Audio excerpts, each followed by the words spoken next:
I vividly remember I had my folder, which I had my portfolio in it, so it had my resume, copies of it. Not only did I have that, I also had a USB drive, which is kind of like weird, but it had like extra information if they wanted to see, especially if I was production.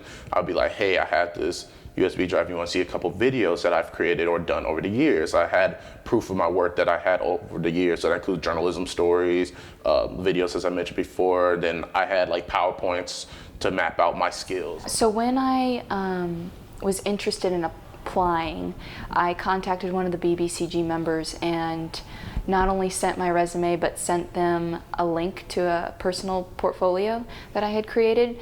So I knew they had that on hand, but to the interview I brought the job description, my resume, not to this specific one, but to other interviews I've brought past writing examples, like press release or a marketing plan that I've created in RBE.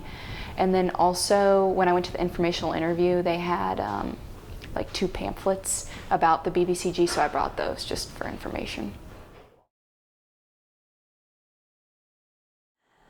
Well, so the position when I applied for it, they initially wanted someone with 3 to 5 years experience, and I'm obviously fresh out of college and I did not have 3 to 5 years experience, but I did have internship experience and that counted for something. But so one of the questions they had was for like a more experienced candidate, and they asked me what was my 10-year plan, and they understood as they asked it that like I may not know how to answer it, and I just wasn't expecting that question of looking that far ahead because I was 21 years old, a senior in college, and I didn't even know what I wanted as my first job out of college, let alone what I wanted to do when I was 31 years old. So I would tell people, even if this is your first job out of college, think about maybe what your trajectory is and like how this position can help you get to whatever dream job you may want, because I hadn't really thought about that.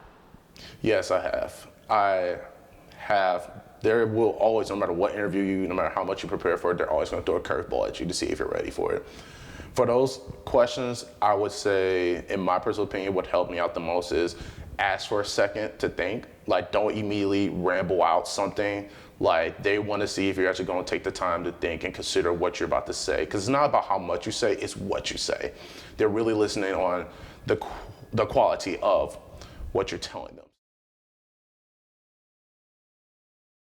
So I think what I did that maybe made me stand out a little bit more was through communication skills in the interview.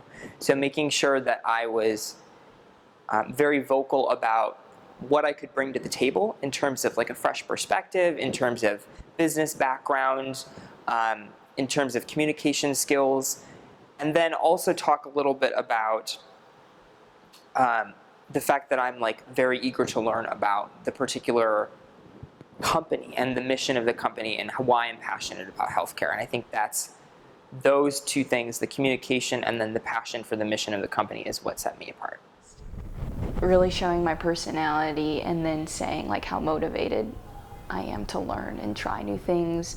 You know, I've had 2 previous internships, but I can tell this one is going to be really structured and it's exactly what I want. Just relaying how motivated I am to learn, even if I don't know the answer, given my previous experiences. Learning and personal growth are my values. So